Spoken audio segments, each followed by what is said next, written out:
छत्तीसगढ़ में जब 2023 में चुनाव हुआ तो एक बहुत बड़ा बदलाव हुआ, और वो बदलाव था कि छत्तीसगढ़ की पूरी सरकार ही बदल गई। और जब सरकार बदली तो उस सरकार को बदले हुए आज 2 साल बीत चुके हैं लगभग।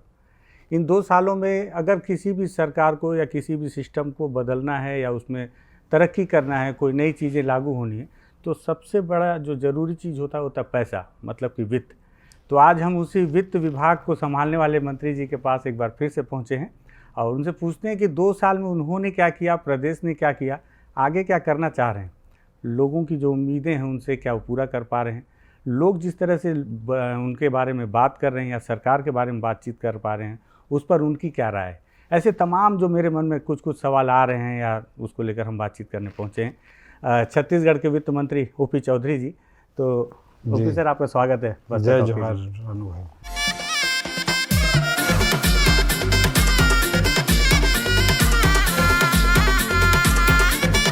असल में इसके पहले हम बातचीत किए थे आपसे, लगभग उसको बहुत एक लंबा अरसा बीत गया जी। 2 साल हो गया, तो मुझे लगा कि 2 साल बाद फिर पूछना चाहिए आपसे कि सर कहाँ तक पहुँचे जरूर, और मंशा कहाँ तक पहुँची, उद्देश्य। वित्त विभाग आप देखते हैं तो सवाल तो बहुत सारे हैं पॉलिटिकल, लेकिन आपके लिए कुछ चुनिंदा सवाल मैं लिख कर भी लेकर आया हूँ। जी जी जरूर। सबसे पहले एक सवाल मेरे मन में जो आ रहा है कि इस बार जो आपने बजट हाथ से लिखा, यहीं से शुरू करते हैं जी। ये हाथ से लिखने का क्या कॉन्सेप्ट था और इससे क्या आप संदेश देना चाह रहे थे, मतलब क्या जनता सोचे इसके पीछे? जी विकास जी, एक्चुअली मतलब मैं अपनी बजट स्पीच खुद ही ड्राफ्ट करता हूँ, खुद ही लिखता हूँ। मतलब जनरली होता है कि प्रिपेयर हो क्या जाता है विभाग से, उसको पढ़ा जाता है, ऐसा नहीं होता। मतलब जनरली ऐसा होता है, बट मैं खुद लिखता हूँ स्पीच को। जैसे पहली बार पिछले साल, इस साल से पिछले वाले साल में भी बजट जब प्रस्तुत किया तो वो बजट स्पीच मैंने खुद ही लिखा था। तो जनरली उसको मैं लिखता हूँ, और अपनी तो आदत ट्रेडिशनल रही है, तो नेचुरल फ्लो में लिखने का मज़ा तो कागज़ पेन लेके ही आता है। तो वैसे ही लिखता हूँ मैं, फिर उसको टाइप करने के लिए अपनी स्टाफ को, ऑफिस को देते जाता हूँ, पेज नंबर 1 पेज नंबर 2 कर दे। तो मैं जब इस बार लिख रहा था तो मैंने सोचा कि भाई जब मैं खुद लिखता हूँ और कोई दूसरा कितना भी हमारे विभाग का डीप एनालिसिस करने वाला, वित्त विभाग का गहरा जानकारी रखने वाला या जनसंपर्क विभाग का कितना ही बड़ा साहित्यिक बुद्धि का आदमी भी लिखता है, तो मुझे वो पसंद नहीं आता। मुझे लगता है कहीं ना कहीं मैं जो भाव अपने दिल से व्यक्त करना चाह रहा हूँ वो व्यक्त नहीं हो पा रहा है, कुछ कमी रह जाए, तो इसलिए मैं खुद ही लिखता हूँ। तो जब इस बार खुद लिख रहा था तो मैंने सोचा कि भाई जब मैं खुद लिखता हूँ स्पीच, इसको मैं लिखता हूँ हाथ से, फिर टाइप करवाता हूँ, तो क्यों ना इसको इसी बार इसी में फेयर किया जाए। फाइनली लिखा ही हुआ और उसी को एक फाइनल शेप दिया जाए, उसी का प्रिंट आउट कराया जाए, ताकि जो राज्य के प्रति एक जिम्मेदार मंत्री होने के नाते, एक संवैधानिक पद पर होने के नाते, राज्य के प्रति, राज्य के 3 करोड़ जनता जनार्दन छत्तीसगढ़िया भाई बहनों के प्रति जो प्रतिबद्धता है और मेरी जो भावना है उसे मैं व्यक्त कर सकूं। तो इसलिए मैंने इस बार उसी को फाइनल करके प्रिंट कराना उचित समझा। बस यही अपनी फीलिंग थी, जस्ट मतलब express my feeling, that's it जी। मैं अपनी भावनाओं को व्यक्त करना चाहता था। क्या है, वित्त और अभी बजट वाला मामला था तो मैं कुछ और से शुरू करूंगा सोचा था, लेकिन ये मेरे जहन में आ गया तो मैं बोला पूछ तो भूल जाऊंगा। एक अंजोर करके कुछ नया सिस्टम मैं सुन रहा हूँ कि आप कुछ अंजोर ऐसा चालू कर जी। हल्का हल्का तो मैं चाह रहा हूँ, क्योंकि हम लोग तो बस्तर से आ रहे हैं, हल्का ही हल्का सुनते हैं। अरे तो बस्तर के लोग बस्तर तक आवाज पूरा पहुंचना चाहिए, सरगुजा तक आवाज पूरा पहुंचना चाहिए। ये अंजोर क्या है और इसका टारगेट क्या है, ये भी कुछ 3 स्टेप में है, थोड़ा सा इसको समझाएं विधि। जी, एक्चुअली क्या है, अभी पूरे देश में आदरणीय नरेंद्र मोदी जी एक विजन के साथ कि 2047 तक भारत को विकसित भारत बनाना है, डेवलप्ड इकोनॉमी बनाना है, ये आर्थिक लक्ष्य और उसके साथ साथ अनेक सांस्कृतिक, सामाजिक और समावेशी विकास के लक्ष्य रखे गए हैं। तो अमृत काल में भारत को विकसित भारत बनाने के मिशन के साथ प्रधानमंत्री जी आगे बढ़ रहे हैं। ऐसी स्थिति में हमारा छत्तीसगढ़ इस विकास यात्रा में कहीं पीछे न रह जाए और भारत के विकास के महायज्ञ में अपनी भी एक बड़ी आहुति दे सके, इसके लिए एक स्पष्ट विजन, स्पष्ट लक्ष्य और स्पष्ट रोड मैप होना बहुत जरूरी है। और हर राज्य की अपनी खूबियाँ होती हैं, अपनी विशेषताएं होती हैं, अपनी स्ट्रेंथ होते हैं, अपने वीकनेसेस होते हैं, अपनी ताकत भी होती है, अपनी कमजोरी भी होती है। तो उसके अनुसार हमारी रणनीति होना बहुत अत्यंत आवश्यक है। और आज की दुनिया बहुत तेजी से बदल रही है, आज का भारत बहुत तेजी से बदल रहा है। तो बदलते परिवेश में हमारे छत्तीसगढ़ के पास क्या संभावनाएं हैं, क्या कमजोरियां हैं, किन चीज़ों पर हमको ज़्यादा ध्यान देने की ज़रूरत है, कि क्या हमारे प्लस पॉइंट है, उनको सारे बिंदुओं को ध्यान में रखते हुए एक रोड मैप के साथ एक लक्ष्य बनाया गया है, एक विजन डॉक्यूमेंट बनाया गया है। उसी को छत्तीसगढ़ अंजोर @2047 नाम दिया गया है। और ये योजना विभाग के माध्यम से हमारे, जो कि विभाग मेरे पास है, हमारे मुख्यमंत्री जी के नेतृत्व में ये विजन डॉक्यूमेंट हमने तैयार किया है और इसका भी बड़ा लॉन्च भी किया गया रायपुर में। और इसमें बहुत सारे बिंदुओं को कि भविष्य में क्या क्या नई ज़रूरतें उत्पन्न हो रही और हमारे छत्तीसगढ़ में क्या क्या संभावना है, उसके अनुसार एक बड़ी रणनीति बनाने का प्रयास किया गया है। इसी से एक चीज़ और आया, आप कई बार बोलते हैं कि 5 ट्रिलियन ये इकोनॉमी पे काम किया जा रहा है, ये बनाया जाएगा जी। सर, ये बहुत सारे लोग, मतलब मेरे जो बहुत सारे दर्शक हैं वो बिलियन ट्रिलियन इसको समझते नहीं। इसको थोड़ा सा आप साधारण और सामान्य भाषा में अगर समझा पाएँ कि हम 5 ट्रिलियन इकोनॉमी क्या है जी। और उसमें आम आदमी कहाँ खड़ा है, उसके जेब में क्या जाएगा। जी, निश्चित रूप से विकास जी, जब आर्थिक विकास होता है तो समाज के आखिरी छोर पर खड़ा आदमी, जो तुलनात्मक रूप से गरीब होता है, उसकी आवाज़ कमज़ोर होती है, उस व्यक्ति तक उस आर्थिक विकास का लाभ कैसे पहुँचे, एक बड़ा चैलेंज होता है, जिसको टेक्निकल टर्म में इंक्लूसिव ग्रोथ, समावेशी विकास कहते हैं। तो विकास का लाभ समाज के आखिरी छोर पर खड़े व्यक्ति को तक कैसे पहुँचे, अंत्योदय तक उसका लाभ कैसे हम सुनिश्चित करें, अंत्योदय कैसे हम सुनिश्चित करें, ये एक बहुत बड़ी चुनौती होती है।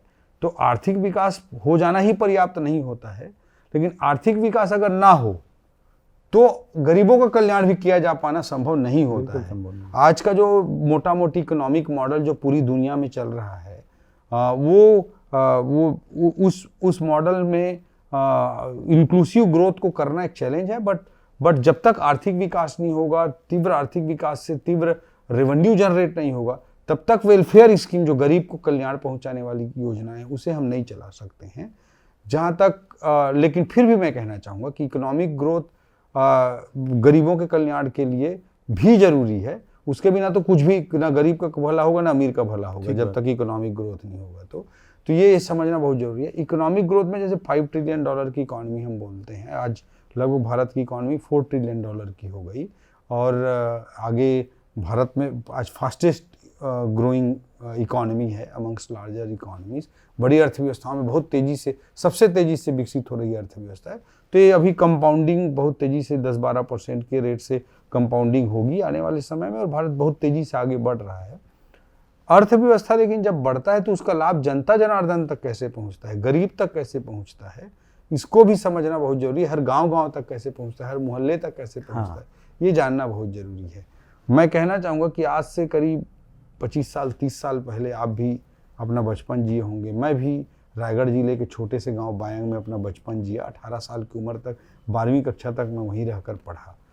तो उस समय के गांव को और आज के गांव को मैं तुलना करता हूं। मेरे मन में स्वाभाविक रूप से एक मनोवैज्ञानिक रूप से तुलना होती है कि उस समय अर्थव्यवस्था हमारी की साइज बहुत कम थी और आज उसमें कई गुना मल्टीफोल्ड आज ग्रोथ हुआ है।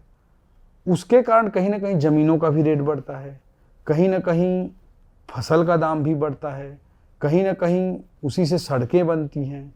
तो ओवरऑल सब कुछ जो हम आप परिवर्तन आज देख रहे हैं, उस आर्थिक विकास की यात्रा के कारण परिवर्तन है।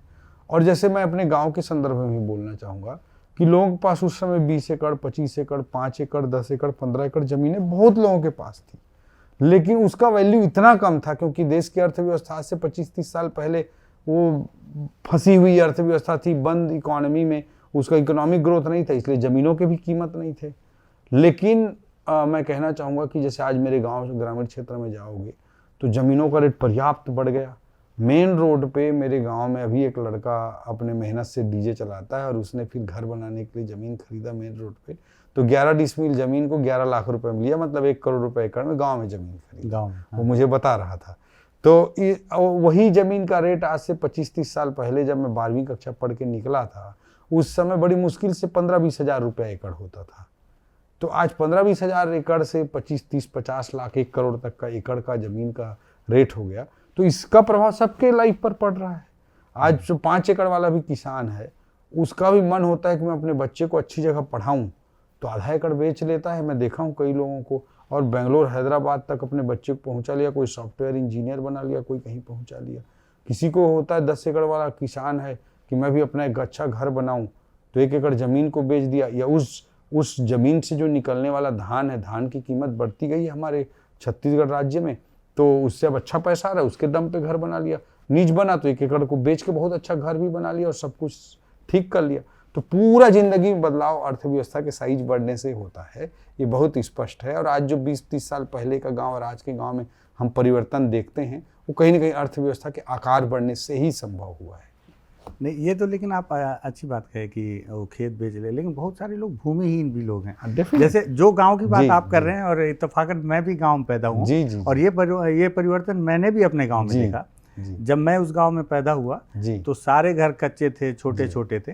आज जब मैं उस गांव में जाता हूँ तो देखता हूँ कि कच्चे मकान ढूंढना मुश्किल है, बड़े बड़े घर बन गए। लेकिन मेरे गांव में मतलब मेरे घर से ज्यादा बड़ा घर मेरे मोहल्ले में 10-20 लोगों का है। हाँ, हमारे पूरा गांव के लगभग घर पक्के हो गए। लेकिन उनमें से भी मैं ये भी देखता हूँ कि जो बचपन में मैं जिनको देखता था वो गरीब थे, वो आज भी उनके घर उसी हाल में, तो क्योंकि बहुत सारे लोग भूमिहीन हैं, दूसरों के घर में जाके मजदूर। डेफिनेटली, तो मैं वो जो 5 ट्रिलियन में उन्हीं की जगह ढूंढ रहा हूं। आप बहुत अच्छी बात बोले, और मैंने शुरू में ही कहा कि इंक्लूसिव ग्रोथ, समावेशी विकास, समाज के आखिरी छोर पर खड़े व्यक्ति के लिए विकास खोजना आर्थिक परिदृश्य में निश्चित रूप से एक चुनौती होता है आज के इकोनॉमिक मॉडल में।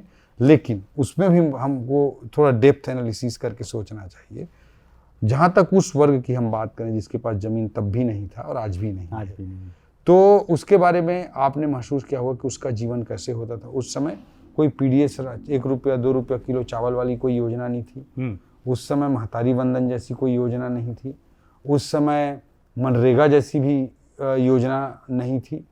तो उसके कारण क्या होता था रानू जी, मैं आज भी उस परिदृश्य को याद करता हूँ कि बहुत सारे भूमिहीन जो व्यक्ति होते थे वो किसान के खेत में काम करने के लिए आते थे, और किसान के खेत में काम करने के लिए आते थे, 5 दिन 7 दिन काम करते थे, और हर 5-7 दिन में धान को भूति के रूप में, मतलब मेहनताना के रूप में लेते थे।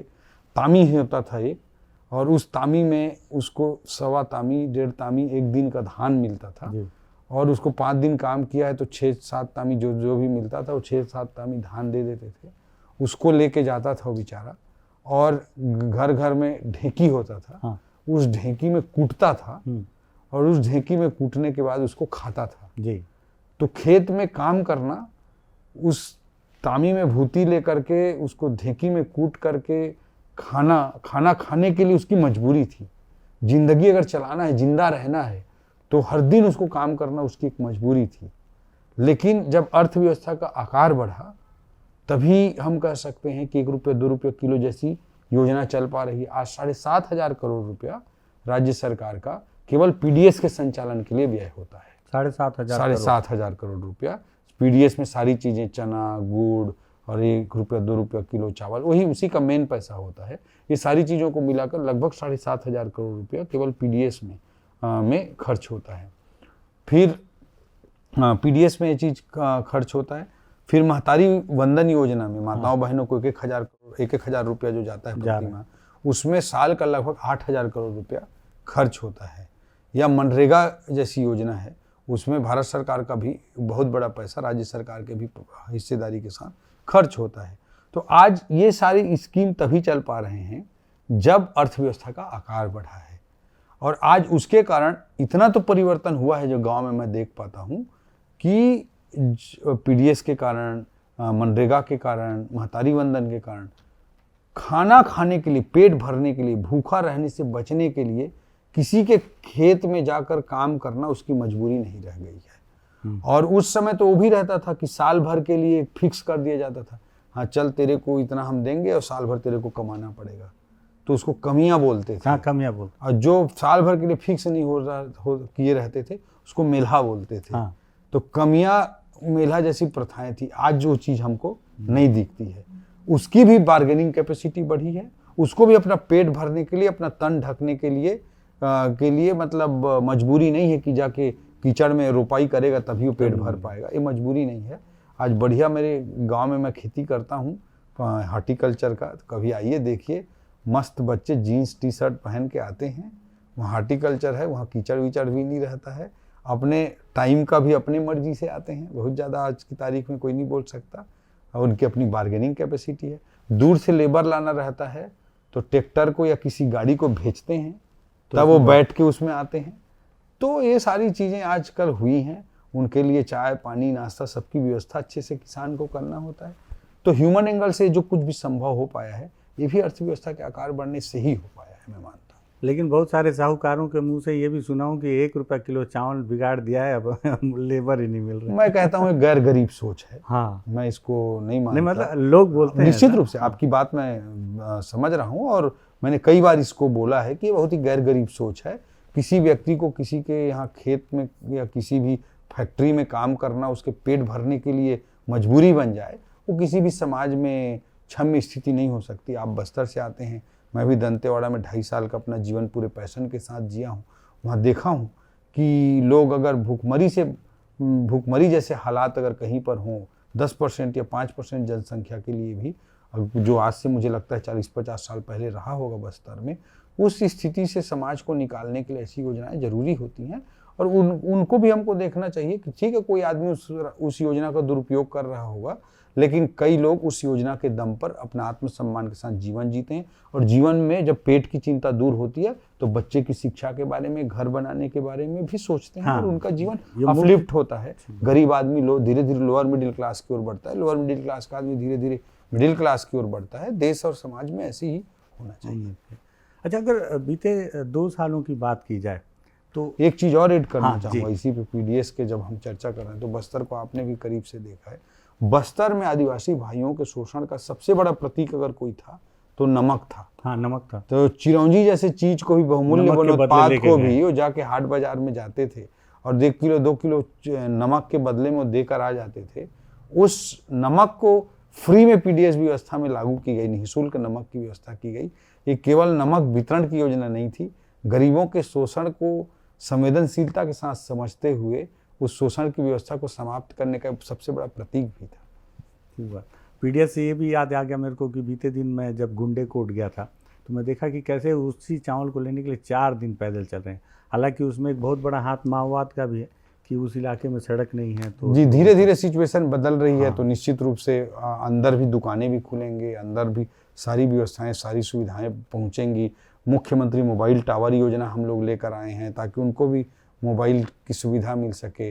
मुख्यमंत्री परिवहन योजना भी लेकर आए हैं। तो अभी देखे होंगे आप, पिछले बजट में हमने लाया था उस योजना को। अभी बसें चलने का काम चालू हुआ है अंदर के गांव में। तो निश्चित रूप से लाल आतंक जब कम होगा, समाप्त होगा, तो निश्चित रूप से गांव वालों को ज़्यादा सुविधाएं सरकार पहुंचा पाने में सफल होगी। 2 साल में अगर सर देखा जाए कि तो आप, अगर आपकी नज़र से, तो आप क्या मानते हैं 2 साल में, अगर मैं बोलूं कि जो प्रमुख काम आप लोगों ने किए, कि आप इसको उपलब्धि के तौर पे बता पाएँ, ये 2 साल में हमारी ये उपलब्धि है? जी, पहला चीज़ तो मैं बोलना चाहूँगा रानू भाई कि लाल आतंक से, माओवाद से छत्तीसगढ़ दशकों से समस्याग्रस्त रहा, अनेक तरह की समस्याएं रहीं। आदरणीय अमित शाह जी ने एक सीधा डेडलाइन दे करके, उनके लीडरशिप में, आदरणीय मुख्यमंत्री जी की लीडरशिप में, हमारी सरकार ने बस्तर को इस माओवाद की जो बड़ी दिक्कतें थी, समस्याएं थी, उससे कहीं न कहीं बाहर निकालने में बड़ी सफलता अर्जित की है। और मैं मानता हूं कि यहाँ से बस माओवाद का समाप्त होना एक विषय है। माओवाद के समाप्ति के बाद या सशस्त्र नक्सलवाद की समाप्ति के बाद क्या, वो एक बड़ा सवाल है। और मैं मानता हूं कि आदरणीय अमित शाह जी के नेतृत्व में, आदरणीय मोदी जी के आशीर्वाद से, आदरणीय मुख्यमंत्री जी के नेतृत्व में हमारी सरकार बस्तर के लिए बहुत कुछ अच्छा कर पाएगी। इसे मैं सबसे बड़ी उपलब्धि मानता हूँ। एक तरफ बस्तर की हमारे पास उपलब्धि है, दूसरा मैं बड़ी उपलब्धि एससीआर को मानता हूँ, स्टेट कैपिटल रीजन। अच्छा, ये हमने पिछले मानसून सत्र में इसका एक्ट लेकर के आए हैं हम, और स्टेट कैपिटल रीजन हम बनाने जा रहे हैं।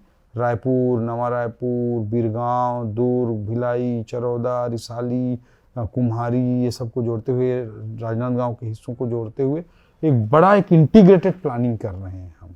क्योंकि किसी भी अर्थव्यवस्था को, किसी भी राज्य को आगे बढ़ाने के लिए एक बड़े ग्रोथ इंजन की जरूरत होती है। बिना हैदराबाद के हम तेलंगाना की अर्थव्यवस्था की कल्पना नहीं कर सकते। बिना बेंगलोर के हम कर्नाटका की अर्थव्यवस्था की कल्पना नहीं कर सकते। अगर माइनस कर दें बेंगलोर को कर्नाटक से, या हैदराबाद को माइनस कर दें तेलंगाना से, तो वहाँ का पूरा राज्य बैठ जाएगा।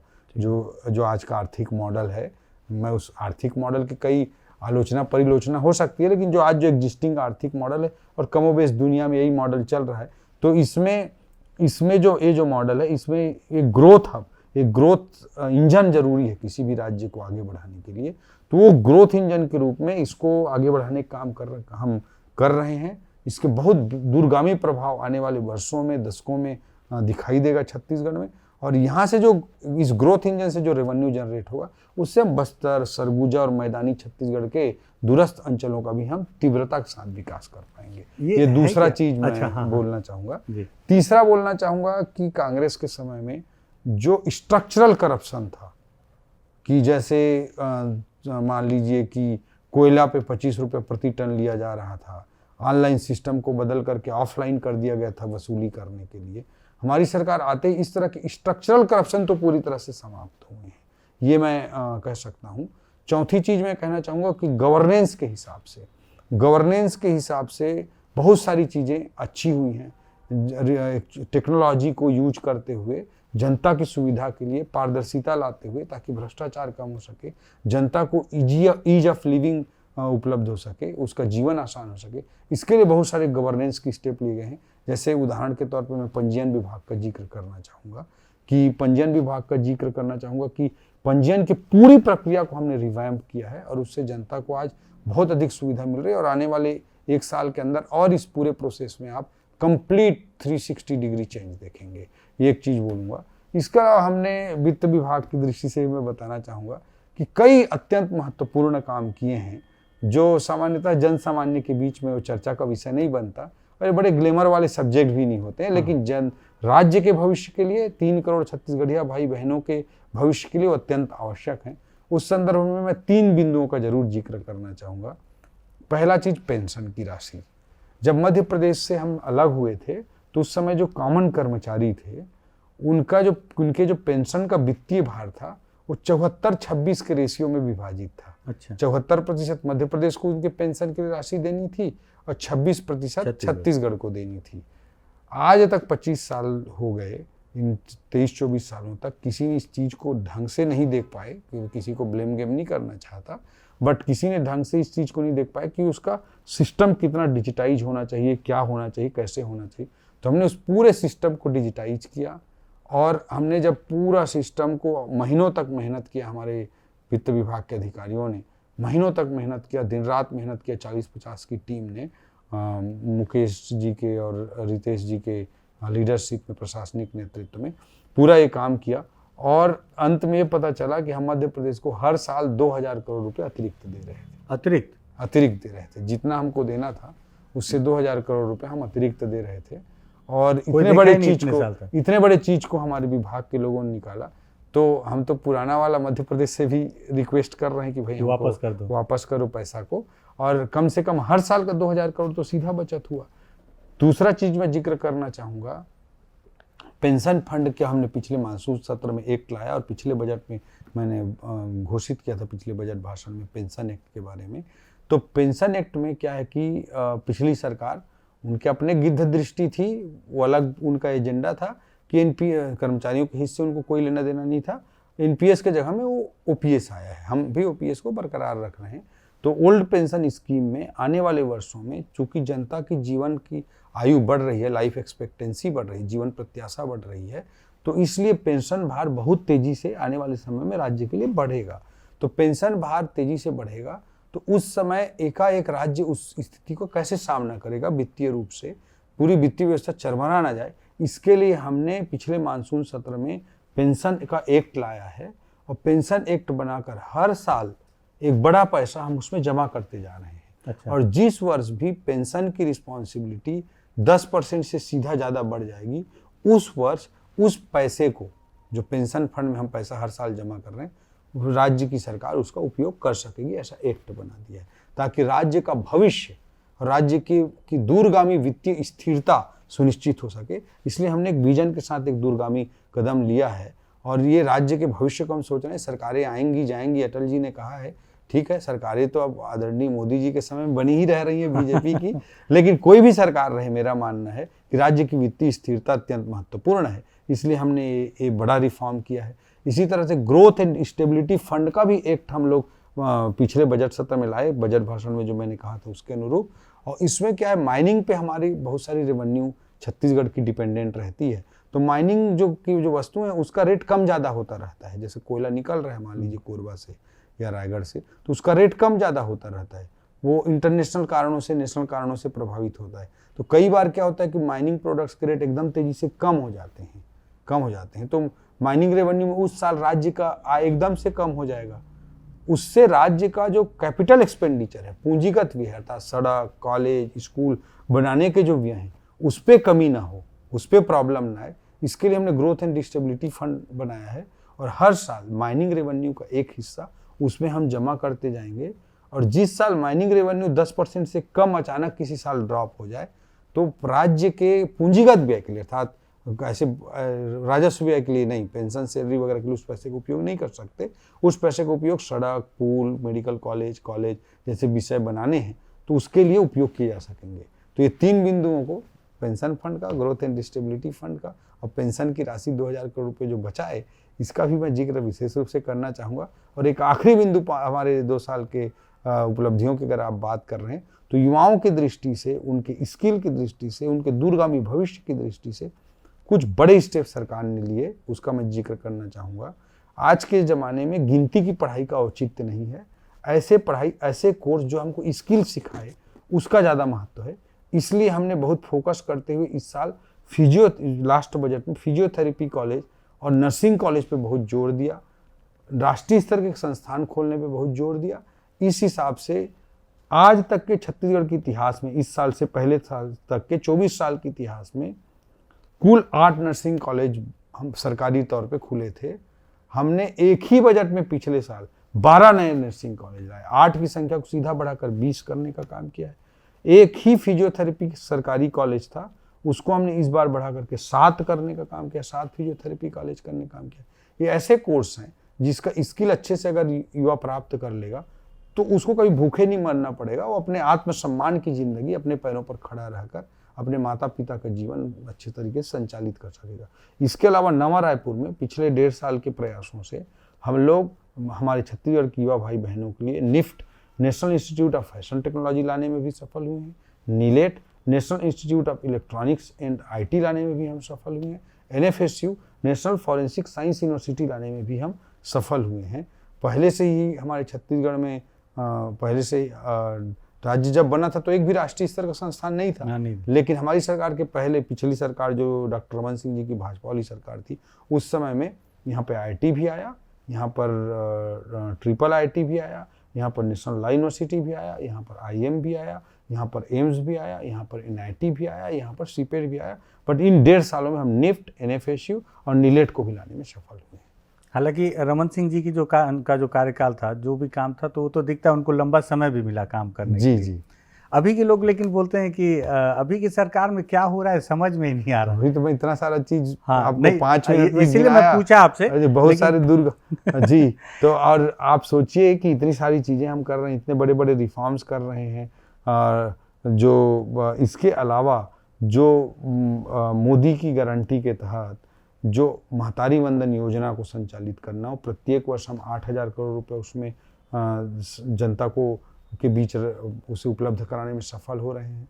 हम 18 लाख आवास जो कांग्रेस के समय में रुका हुआ था गरीबों का, उसके लिए लगभग 25,000 करोड़ रुपए की लागत की आवश्यकता होगी, और उसमें 40% राज्य को अर्थात लगभग 10,000 करोड़ रुपया उसमें देना होगा। 15 कुंटल की जगह में 21 कुंटल धान की खरीदी कर रहे हैं, 3100 रुपये की धान की खरीदी कर रहे हैं। इस पर लगभग 20,000 करोड़ रुपया साल का व्यय होता है। 2 साल का बोनस के रूप में 3,716 करोड़ रुपया हमारी सरकार देने में सफल रही है। तेंदुपत्ता का 4,000 रुपये प्रति मानक बोरा की जगह में 5,500 रुपये देने में हमारी सरकार सफल रही है। तो लगभग 30,000 करोड़ रुपए का प्रत्येक वर्ष का अतिरिक्त वित्तीय भार भी आया जनता के बीच में योजना लाने के लिए। उसको भी हम पूरी तरह से निभाते हुए इस तरह के रिफॉर्म वाले कामों को कर पाने में सफल हो रहे हैं। ये कितना बड़ा चुनौतीपूर्ण कार्य था, जो गहराई के साथ अध्ययन करेगा उसको समझ में आएगा। उसको हमारे मुख्यमंत्री जी के नेतृत्व में बड़े अच्छे तरीके से हम लोग संचालित कर रहे हैं, और आने वाले समय में और भी जो विषय हैं उनको भी पूरा करने का काम हमारे मुख्यमंत्री जी के नेतृत्व में हम जरूर पूरा करेंगे। सर, ये जो आप बताएं कि ये एक्स्ट्रा जो हो रहा है, ये महतारी बंधन का हो गया, धान का पैसा हो गया, ये चीजें ऐसी हैं जो भूपेश बघेल जी की सरकार के समय नहीं थी। उन्होंने 18 लाख आवास की योजना बंद कर दी थी। महतारी बंधन योजना हम नया लेकर आए। वो 15 कुंटल धान खरीदी करते थे, हम 21 कुंटल कर रहे हैं। वो 2600 रुपये में धान खरीद रहे थे, हम 3100 रुपये में खरीद रहे हैं। तो अतिरिक्त भार जो बढ़ा है वही 30,000 करोड़ रुपए के लगभग का है। तो ये जो पैसा अतिरिक्त आपका आ रहा है, तो क्या हम भी ऐसी कुछ योजना है क्या जो रोक के रखें? जैसे एक चीज़ मैं सुन रहा था कि महतारी बंधन का पैसा तो महिला बाल विकास के ही मार्फत जाता होगा।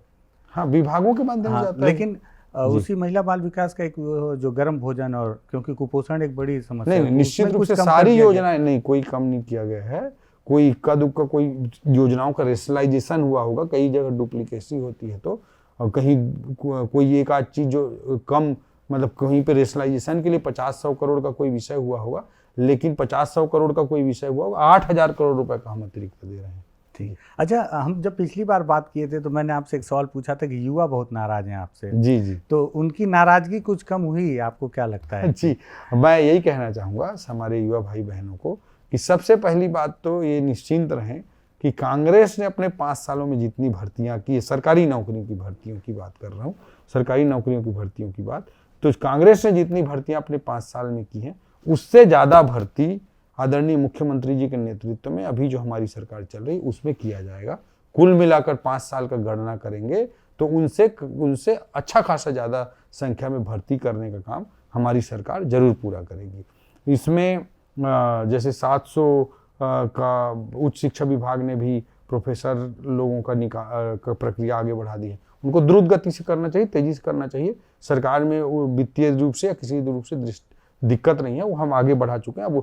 अब भर्ती एजेंसियां कितनी तेजी से करती हैं उन पर डिपेंड करेगा, और मुख्यमंत्री जी लगातार उसको भी वॉच कर रहे हैं कि तेजी से भर्तियां हों और पारदर्शी तरीके से भर्तियां हों। इसके अलावा पहले चरण के शिक्षकों की भर्ती की भी अनुमति वित्त से दी जा चुकी है। भर्ती एजेंसियां तेजी से उसको भर्ती की प्रक्रिया को आगे बढ़ाएं।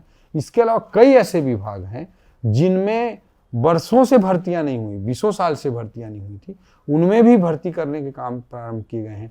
जैसे PWD में इंजीनियर्स की भर्ती की जा रही है, WRD में नए इंजीनियर्स की भर्ती की जा रही है, PHE में इंजीनियर्स की भर्ती की जा रही है, टाउन प्लानिंग डिपार्टमेंट में प्लानर्स की, आर्किटेक्ट्स की भर्ती की जा रही है, इन्वायरमेंट डिपार्टमेंट में भर्ती की जा रही है, GST डिपार्टमेंट में भर्ती की जा रही है। ऐसे 20 विभाग हैं जहां पर तेजी से इस काम को आगे बढ़ाया गया है। जैसे पंजीयन का विभाग, रायपुर में लगभग 1,000 करोड़ रुपए का रेवेन्यू पंजीयन के मार्फत सरकार के खजाने में आता है। तो उसमें केवल 4 टेबल हुआ करते थे, उसको हमने बढ़ाकर सीधा 16 करने का काम किया है। अच्छा, 16 टेबल बनाने का काम किया है, ताकि वहाँ पे पारदर्शिता भी रहे, लोगों को सुविधा भी हो, और कोई बदमाशी करे तो तुरंत सस्पेंड कर दें। इतना वर्क का लोड रहता है, 4 आदमी उसमें 2 सस्पेंड कर देंगे तो वहाँ पर जनता और परेशान हो जाएगी। तो इसलिए हमने 16 टेबल करने का, इस तरह के भी सेटअप रिवीजन जिसको बोलते हैं टेक्निकली, सेटअप रिवीजन भी हम बहुत सारे विभागों में करा रहे हैं। उसके कारण भी नए नए पद बहुत सारे क्रिएट हो रहे हैं। इंजीनियर्स को आप देखिए, इंजीनियर्स की जितनी भर्ती वर्षों में नहीं होती थी, वो सारी भर्तियों की प्रक्रिया तेजी से आगे बढ़ रही है। ऐसे अलग अलग चीज़ों में की जा रही है। और जहाँ तक पुलिस भर्ती है, पुलिस भर्ती में भी बहुत सारा किया गया है। SI भर्ती को भी आगे बढ़ाने का काम किया गया है। तो पुलिस भर्ती हो, शिक्षक भर्ती हो, इन सब के अलावा भी अलग अलग विभागों में भर्तियाँ की जा रही हैं। और इस सरकार में के 5 साल में पिछली सरकार के 5 साल की तुलना में अच्छी खासी संख्या में ज्यादा भर्तियां होंगी, ये मैं आपको स्पष्ट करना चाहता हूँ। होंगी, अभी हो रही हैं? अभी भी हो रही हैं, अभी अच्छा, भी निश्चित रूप ये से क्योंकि मैं वो पूछने वाला था कि नियमितीकरण शिक्षक भर्ती जैसे तमाम भर्तियों में सब बोल रहे हैं ऐसा जी कि आपका विभाग अनुमति नहीं देता इसलिए रोक लगा। नहीं, देखिए, वित्त विभाग अलग से कोई अनुमति देता है नहीं देता, ऐसा कोई विषय नहीं रहता है। सरकार एक इंटीग्रेटेड डिसीजन लेती है। इस तरह के जो विषय होते हैं वो कैबिनेट में चर्चा किए जाते हैं, वहाँ मुख्यमंत्री जी के नेतृत्व में चर्चा होती है, सारे मंत्रीगण होते हैं, और उसके बाद राज्य की स्थिति परिस्थिति का आकलन करके जो भी निर्णय लेना होता है ओवरऑल एक सामूहिक निर्णय होता है। कोई विभागीय निर्णय इस सब विषयों में नहीं होता है, कोई एक व्यक्ति नहीं होता। सरकार की कलेक्टिव रिस्पॉन्सिबिलिटी होती है और वहाँ पे कैबिनेट एक साथ डिसाइड करता है। अच्छा। और इतना मैं कह सकता हूँ कि अभी भर्तियों की प्रक्रिया तेजी से आगे बढ़ी भी है, और 5 साल के अंदर पूरा आप गणना कर लेंगे, उनके 5 साल की तुलना में ज़्यादा भर्ती होगी। और वहाँ कैसे सोनवानी राज चलता था उससे भी छत्तीसगढ़ की युवा भाई बहनों को मुक्ति मिली है। इसके अलावा मैं कहना चाहूँगा कि नई जो औद्योगिक नीति आई है वो बहुत ही रोजगार परक औद्योगिक नीति है। पहले जो इंसेंटिव दिए जाते थे, नया कोई यूनिट ला रहा है, नया कोई इन्वेस्टमेंट ला रहा है, तो उसके कारण जो रोजगार पैदा हो, ये सरकार का मुख्य उद्देश्य रह गया। हमारी सरकार की जो नई औद्योगिक नीति आई है उसके तहत इसमें मैं आपको स्पष्ट करना चाहूँगा कि पहले जो इंसेंटिव दिए जाते थे उद्योग लगाने पे, उसमें रहता था कि 1000 करोड़ का इन्वेस्टमेंट करेंगे तो इतनी छूट मिलेगी, 2000 करोड़ का इन्वेस्टमेंट करेंगे तो इतनी छूट मिलेगी, ऐसा नियम होता था पहले। इस नई औद्योगिक नीति में स्पष्ट हो गया है कि 1000 हमारे युवाओं को, छत्तीसगढ़िया युवा भाई बहनों को अगर रोजगार देंगे तो इतना ये छूट मिलेगा। अच्छा। 2000 छत्तीसगढ़ के लोकल लोगों को अगर आप एम्प्लॉयमेंट देंगे तो ये छूट मिलेगा। तो ये जो पूरा इंसेंटिव औद्योगिक नीति में होता था वो अब पहले निवेश आधारित होता था, अब वो रोजगार सृजन के आधार पर दिया जा रहा है। इससे भी नई औद्योगिक नीति से भी आने वाले 5 वर्षों में लगभग 5 लाख निजी क्षेत्र में भी रोजगार पैदा होंगे। वो भी हमारे युवा भाई बहन उतने ही, उनकी चिंता करना भी सरकार के लिए उतना ही जरूरी है जो पढ़ाई लिखाई ज़्यादा नहीं कर पाए हैं और एक उद्योग के माध्यम से या लेबर इंटेंसिव वर्क से या सर्विस सेक्टर के माध्यम से अपना जीवन यापन करते हैं। तो ये भी एक बड़ा पैराडिम शिफ्ट किया गया है। उसके अलावा मैंने जो जिक्र किया युवा भाई बहनों के लिए nursing colleges, physiotherapy colleges, NIFT, NIELIT, NFSU, ये सब भी युगांतकारी निर्णय लिए गए हैं। ठीक है। अच्छा, ये पूछ रहा था मैं कि कई लोग बोल रहे थे, मैं बोला कि OP सर का इंटरव्यू करना है, तो बोले कि ये जरूर पूछ लेना कि GST आप ही लोग बढ़ाए भी, आप ही लोग कम भी किए और आप ही लोग प्रचारित भी कर रहे हो कि देखो हमने GST कम कर दिया, अब आप लोग को लाभ होगा। देखिए रानू भाई, ये बहुत ही महत्वपूर्ण विषय है। देश में नरेंद्र मोदी जी जुलाई 2017 में GST की व्यवस्था लेकर आए। राहुल गांधी जी एक टर्म यूज करते थे, सामान्यतः हमारे भाजपा में उस टर्म को यूज नहीं किया जाता, मैं यूज करना चाहता हूँ। वो बोलते थे गब्बर सिंह टैक्स GST के लिए। राहुल गांधी बोलते थे गब्बर सिंह टैक्स। गब्बर सिंह टैक्स अगर कोई था तो कांग्रेस के रिजीम में जो अप्रत्यक्ष कर व्यवस्था चल रही थी वो गब्बर सिंह टैक्स था। 17 प्रकार के टैक्स और 13 प्रकार के उपकर वस्तुओं पर अप्रत्यक्ष कर के रूप में लगाए जाते थे कांग्रेस के जमाने में, GST के पहले की व्यवस्था में, और जनता को कर के ऊपर कर लाद करके कई गुना कर वसूल करके उसको प्रताड़ित किया जाता था।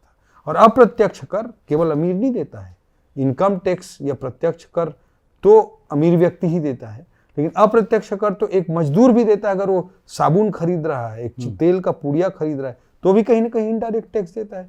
तो उस पर 17 प्रकार के टैक्स थे कांग्रेस के जमाने में और 13 प्रकार के सेस थे, और कर के ऊपर भी कर की व्यवस्था थी जिसको कैस्केडिंग इफेक्ट बोलते हैं। इस तरह से जनता को मारने का काम पहले किया जाता था। GST की जो व्यवस्था आई उससे कर के ऊपर कर को समाप्त किया गया इनपुट क्रेडिट के माध्यम से, ताकि अर्थव्यवस्था में कैस्केडिंग इफेक्ट को कम किया जा सके। ये सबसे महत्वपूर्ण विषय है। तो ये एक बड़ा काम GST रिफॉर्म्स के माध्यम से किया गया। GST की व्यवस्था जब लागू हुई तो टैक्स के रेट अपने आप कम हुए, क्योंकि उसके पहले राज्य अपने तरीके से टैक्स लगाते थे, केंद्र अपने तरीके से टैक्स लगाती थी। 17 प्रकार के टैक्स थे, 13 प्रकार के उपकर थे। तो उन सब से जब निजात मिली तो कर का दर तो उसी समय कम हो गया, पहला। दूसरा, 2017 में GST लागू हुआ और 2017 से 2025 तक 8 सालों में नरेंद्र मोदी जी ने लगातार कर के बेस को बढ़ाने का काम किया। कोई भी अर्थव्यवस्था अगर तेजी से प्रगति करनी है, अगर अर्थव्यवस्था को हमको सुदृढ़ करना है, तो कर का आधार बड़ा होना चाहिए, टैक्स का बेस बड़ा होना चाहिए और कर की दर कम होनी चाहिए, टैक्स का रेट कम होना चाहिए। किसी भी डेवलपिंग इकोनॉमी को हमको अगर डेवलप्ड बनाना है तो ये बहुत महत्वपूर्ण है कि टैक्स बेस बढ़े और टैक्स की रेट कम हो। इससे जनता पर भार कम होता है, गरीब पर भार कम होता है और देश की अर्थव्यवस्था तेजी से आगे बढ़ी है नरेंद्र मोदी जी के रिफॉर्म्स के कारण। उसके कारण डायरेक्ट टैक्स का कलेक्शन भारत का बहुत तेजी से बढ़ा। वो 10 लाख करोड़ के लगभग था 2017 में, वो 22 लाख करोड़ के लगभग हो गया अभी। तो जब डायरेक्ट टैक्स बढ़ा तो नरेंद्र मोदी जी ने इनडायरेक्ट टैक्स को कम करने का विशेष रूप से निर्णय लिया। उसमें भी उन्होंने बड़ी छूट दी, 12 लाख तक की सीमा तक इनकम टैक्स में। लेकिन जब टैक्स का आधार बढ़ा है तो 1947 से 2017 तक के 70 सालों में देश में टोटल इनडायरेक्ट टैक्स पेयर्स के 66 लाख रजिस्ट्रेशन थे। 70 सालों में 66 लाख रजिस्ट्रेशन थे। ऑन एन एवरेज एक साल में आज़ादी के बाद हम 1 लाख भी टैक्स पेयर या टैक्स रजिस्ट्रेशन नहीं जोड़ पाए। और 2017 में जब से जीएसटी लागू हुई है, 2017 से 2025 तक के 8 सालों में 85 लाख नए टैक्स रजिस्ट्रेशन हुए। तो जो ये टैक्स का आधार बढ़ा, उसके कारण नरेंद्र मोदी जी 8 साल बाद उस स्थिति में आए कि टैक्स की दरों को कम कर दें और इनकम डायरेक्ट टैक्स का कलेक्शन भी देश में बढ़ गया। तो जो अमीरों से वसूला जाता है तो उसके आधार पर भी वो हिम्मत कर पाए कि इनडायरेक्ट टैक्स को कम किया जाए। और आज यही कारण है कि जनता के लिए इतना बड़ा फैसला लिया जा सका है कि उसमें साबुन तेल जैसी चीज़ों में भी रेट कम हुआ है, कि मिडिल क्लास के एस्पिरेशन की वस्तुएं की एसी है, फ्लैट टीवी है, उनमें भी कम हुआ है, किसानों के से संबंधित ट्रैक्टर वगैरह सब में कम हुआ है, बाइक में कम हुआ। इस तरह की चीज़ों में बड़ा निर्णय हो पाया और जनता को इससे बड़ी राहत मिली। व्यापारी लेकिन कभी नहीं सुना, व्यापारी लोग हमेशा ये बोलते हैं कि ये जीएसटी आ गया तो बड़ा तकलीफ है इससे, कभी भी। देखिए जीएसटी मतलब जो व्यक्ति पहले टैक्स का जमा ही नहीं करता था जी, उसको लग सकता है कि अब तो मुझे टैक्स के दायरे में मैं आ रहा हूँ, लेकिन जो टैक्स जमा करता है वो व्यक्ति जानता है कि जीएसटी की व्यवस्था आने से कितनी सुविधाजनक हुई। टैक्स के ऊपर टैक्स नहीं देना पड़ता, इनपुट लेना डिजिटल सिस्टम से कितना आसान है, रजिस्ट्रेशन कराना कितना आसान है। ये केवल टैक्स के रेट का मामला नहीं है, टैक्स रिफॉर्म के माध्यम से रजिस्ट्रेशन, इनपुट क्रेडिट लेना, इन सब का भी मामला है। और ये एक रोबस्ट सिस्टम देश में लागू हुआ है। रजिस्ट्री पे आपने बताया कि पारदर्शिता के लिए आपने ऑनलाइन करवाया लगभग सारी चीज़ें जी, लेकिन उसमें दुर्ग में हमारे मित्र हैं नीलेश त्रिपाठी जी, उन्होंने खबर उठाई थी कि कैसे वहाँ लगभग 700 एकड़ सरकारी ज़मीन एक पटवारी का जो है आईडी हैक करके उसको निजी नाम पे ट्रांसफ़र कर लिया गया। उस पर लगभग 46 लाख रुपए लोन भी ले लिए एसबीआई से। इससे बचने के लिए भी कुछ कर रहे हैं क्या, या इस तरह के फ्रॉड, क्योंकि आजकल साइबर फ्रॉड तो सबसे ज़्यादा। देखो रानू भाई, कोई भी नई सिस्टम आती है, नई व्यवस्था आती है, तो उसके प्रति हमको बड़े सतर्क रहने की आवश्यकता होती है। बट जो पहले मैनुअल सिस्टम जब था तो जमीन का किस तरह से भर्राशाही होता था। बस्तर में तो जगदलपुर में ही मैं सुनता हूँ कि किसी का जमीन कहीं कुछ मिलता ही नहीं, समझ ही नहीं आता। बस्तर में एक हो कि रायपुर में हो, सब जगह दिखता है। तो जब टेक्नोलॉजी इन्वॉल्व होती है तो व्यवस्था सुधरती ही है। टेक्नोलॉजी के आने के कारण कोई नई समस्या पैदा नहीं होती है। ठीक है, कुछ 19-20 कोई नई सिस्टम में आता है तो होते हैं, उसके लिए नाक कान हम पूरी तरह से खुले रखे हुए हैं, लेकिन उससे जनता को अत्यधिक सुविधाएं हो रही हैं, जनता को उससे लाभ हो रहा है।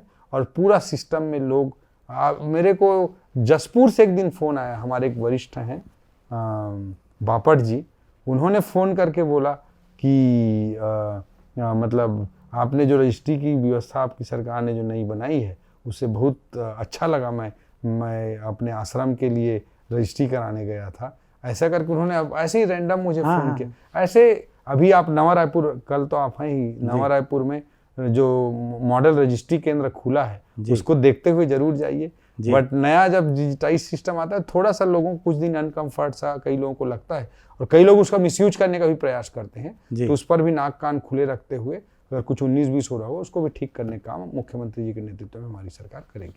सर बस्तर से हैं तो अभी आप 26 के बाद बहुत नाजुक समय है बस्तर के लिए, क्योंकि 26 का जो दावा है आपकी सरकार का कि माओवाद समाप्त हो जाएगा, क्या इस पर रिसर्च हो रहा है कि माओवाद आया क्यों था दंडकारण्य में?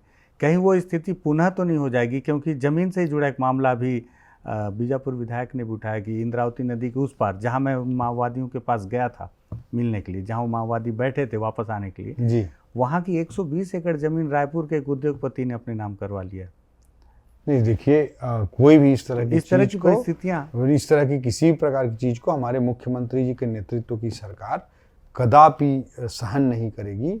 और बस्तर की जो वादियां हैं वो हमारे आदिवासी भाई बहनों के लिए वो अच्छे तरीके से आगे बढ़ें, वहाँ पर जो मांदर की थाप है वो भी गूंजे। और आप जो विजन डॉक्यूमेंट का जो पेपर हमने पब्लिश किया उसको आप जरा देखिएगा। उसमें एक तरफ हमने एक फोटो लगाया जिसमें बस्तरिया भाई हमारा सींग लगा के नाच रहा है, और दूसरी तरफ एक बस्तर की आदिवासी बहन डॉक्टर बनकर व्हाइट वाला कपड़ा पहन के रेडी है। तो हमारी सोच यही है। इसी सोच के तहत आज से 12-13 साल पहले मैं जब दंतेवाड़ा कलेक्टर रहा करता था, उस समय हम लोगों ने एजुकेशन सिटी बनाई। उसमें आप जाकर देख सकते हैं हमारे 90-95% भाई बहन, स्थानीय बस्तर के आदिवासी भाई बहन पढ़ाई करते हैं। जो पोटा के भी स्कूलों की व्यवस्था हुई उसमें सब आदिवासी भाई बहन 95% 98% आदिवासी भाई बहन उसमें रहकर पढ़ाई करते हैं। चाहे नन्हे परिंदे हो, चाहे छू लो आसमान हो, सबके माध्यम से बस्तर के युवा भाई बहनों की ज़िंदगी को तराशने का काम किया गया है। आगे भी हमारी सरकार हमारे मुख्यमंत्री जी के नेतृत्व में बस्तर के आदिवासी भाइयों के, स्थानीय भाई बहनों के हितों का ध्यान में रखते हुए काम करेगी। आप अभी तक इतने देर से हम लोग बातचीत कर रहे हैं तो आप बता रहे हैं जो सारी खूबियाँ, उसके बावजूद भी जी, कई लोग ऐसा बोलते हैं कि जहाँ भी जब बातचीत होती है राजनीति की तो बोलते हैं कि सरकार की स्थिति ऐसी है कि आज चुनाव हो जाए तो मुश्किल है वापस लौट के आना। इस पे आप क्या कहेंगे? कदापि मैं इस बात को पूर्णतः रिजेक्ट करता हूँ। जब लोकल इलेक्शन हुआ, जब विधानसभा चुनाव हुआ, उसके बाद लोकसभा चुनाव हुआ, ठीक है, लोकसभा चुनाव में मोदी जी का चेहरा और केंद्र की नीतियाँ बड़ी महत्वपूर्ण रोल प्ले करती हैं, लेकिन उसके बाद स्थानीय चुनाव हुए, पंचायत के भी चुनाव हुए और नगरीय निकायों के भी चुनाव हुए। उस पर भी आप देख लीजिए कि ऐतिहासिक बहुमत स्थानीय चुनाव में भी, आज तक छत्तीसगढ़ के इतिहास में कभी भी स्थानीय चुनाव में ऐसा रिजल्ट नहीं आया था। वैसा जनादेश, जनता का वैसा आशीर्वाद मुख्यमंत्री जी के, हमारी सरकार के रहते हुए स्थानीय चुनाव में मिला। आज जनता को डिलीवर हो रही हैं चीज़ें, चाहे महतारी वंदन की बात हो, चाहे 3100 की बात हो, चाहे 15 कुंटल के जहाँ 21 कुंटल की बात हो, चाहे 18 लाख गरीबों को आवास पहुँचाने की बात हो। ये कोई तथ्य के केवल आंकड़े मात्र नहीं हैं, ये लोगों की जिंदगियों को बदलने वाले काम हैं। तो उसका परिणाम निश्चित रूप से जनता को उसका सुखद परिणाम मिल रहा है और जनता भी उसी के अनुसार मुख्यमंत्री जी की, हमारी सरकार को आशीर्वाद प्रदान करेगी। आज चुनाव करा लीजिए, आज और बड़े बहुमत से भारतीय जनता पार्टी की सरकार बनेगी। एक चीज़ पे बात होनी चाहिए, क्योंकि ये सवाल भी ये खबर भी हमारे साथी जो है नीलेश त्रिपाठी जी ने किया था, ये इस पे बातचीत नहीं हुई। दत्तक पुत्र वाले मामले में आपने बड़ा सामाजिक अच्छा, बड़ा काम रजिस्ट्री किया में था। जो हाँ, जी ये रानू क्या भाई। था, इसको थोड़ा सा आप विधिवत बताएं। जी रानू भाई 1908 में रजिस्ट्रेशन का, लैंड रजिस्ट्रेशन का एक्ट बना था। उसमें करीब 93 सेक्शंस हैं। उसका हमने पूरे सारे सेक्शंस का अध्ययन किया और जनता के हित में आज प्रगतिशील राज्य के लिए, प्रगतिशील समाज के लिए किन प्रावधानों में किन परिवर्तनों की आवश्यकता है, उसके अनुसार 93 में से लगभग 34 सेक्शंस को हमने अमेंडमेंट लाकर बदलने का काम किया। विधानसभा में एक्ट ला करके पूरा बदल डाले उसको। अच्छा। तो उसमें एक जो बड़ा विषय था, आप जो विषय बता रहे हैं, उसमें था कि दत्तक पुत्र लिखा हुआ था। जैसे कोई व्यक्ति एक किसी को गोद लेता है तो उसको रजिस्टर कराना पड़ेगा और रजिस्टर करा के अपनी प्रॉपर्टी को उसको दे सकता है जिसको गोद लिया है। तो उसमें दत्तक पुत्र लिखा हुआ है, एडॉप्टेड सन लिखा हुआ है, एडॉप्टेड डॉटर नहीं लिखा हुआ है, दत्तक पुत्री का उसमें जिक्र ही नहीं है, ऑप्शन भी नहीं। तो देयर इज नो प्रोविजन कि अगर कोई व्यक्ति किसी पुत्री को, बेटी को अगर गोद लेता है तो उसको प्रॉपर्टी कैसे ट्रांसफर करेगा। तो 1908 की हो सकता है कि उस समय की मानसिकता रही होगी कि केवल बेटा को ही कोई गोद लेगा, बेटी को तो गोद लेगा ही नहीं, ऐसा सोचे होंगे उस समय के लोग। हाँ, शायद सामाजिक ये बड़ी दकियानुसी और रिग्रेसिव सोच थी, पिछड़ेपन वाली सोच थी। आज समाज हमारा इतना आगे बढ़ चुका है, माताएं बहनें इतनी सशक्तिकृत हो गई हैं, सब जगह उनकी लीडरशिप आ रही है। तो इसी चीज को हमने ध्यान में रखते हुए इस एक्ट के 1908 के एक्ट में इसमें भी हमने अमेंडमेंट किया और दत्तक पुत्र के जगह दत्तक संतान लिखा, एडॉप्टेड चिल्ड्रन लिखा। जहाँ पे पुत्र और सन लिखा था उसके जगह हमने पुत्र पुत्री दोनों को कॉमन बनाया, ताकि कोई व्यक्ति बेटी को गोद ले तो भी उसको प्रॉपर्टी कैसे ट्रांसफर करना है उसका प्रोविजन एक्ट में बने। हालांकि ये बात लोगों तक उस तरीके से पहुंच नहीं पाई, मैं देखा। अब थोड़े टेक्निकल विषय रहते हैं, जो चीजों का मैं जिक्र किया, सामाजिक तौर पर बड़ा विषय ये जानना बड़ा चाहिए, विषय है, माताओं बहनों के लिए बहुत ही युगांतकारी निर्णय। हाँ, कि और भी 1908 से चला आ रहा है, किसी ने ध्यान ही नहीं दिया। बहुत सारी चीजें। हालांकि सवाल तो आपके लिए बहुत सारे हैं और जितना बातचीत होते जाती है उतना जहन में आते जाते हैं। फिर भी मैं चाहूँगा कि केवल बस्तर ही नहीं, आदिवासी इलाके के वो इलाके जो सरगुजा के इलाके, सारे इलाके के, क्योंकि मैं आदिवासियों के लिए ज़्यादा काम करता हूं तो कोशिश करता हूं कि उनकी बेहतरी के लिए आप काम करें। आपने बहुत समय दिया, उसके लिए बहुत शुक्रिया। छत्तीसगढ़ के वित्त मंत्री ओपी चौधरी जी हैं। मुझे मालूम है कि अभी आप कमेंट में लगातार अपने और सवाल डालते जाएंगे कि ये भी पूछना था, वो भी पूछना था, लेकिन आप विश्वास करें कि बहुत देर से हम लोग बातचीत कर रहे हैं और वो भी उस व्यस्ततम समय में, रात के लगभग 11 बज चुके हैं। तो आज यहीं पे छोड़ देते हैं इस वादे के साथ कि हम कुछ दिन के बाद हो सकता है 1 साल के बाद या 6 महीने के बाद फिर अपने सवालों का पिटारा लेके आपके सामने हाजिर होंगे कि मंत्री जी आखिर आपने किया क्या आज तक। जरूर जरूर, दंतेश्वरी माई की कृपा से जरूर। दंतेश्वरी माई की कृपा आप पे और सरकार पे बनी रहे और पूरे राज्यवासियों पर बनी रहे, क्योंकि वित्त बराबर रहेगा तो सबका जेब सुखी रहेगा, सब फिर सर्वे भवन्तु सुखिनः वाली स्थिति होगी। बातचीत पसंद आई हो तो इस वीडियो को आप पहुंचाइएगा, क्योंकि सरकार के वित्त में क्या चल रहा है इस पर लेकर हमने कुछ छोटी मोटी बातचीत की है। धन्यवाद।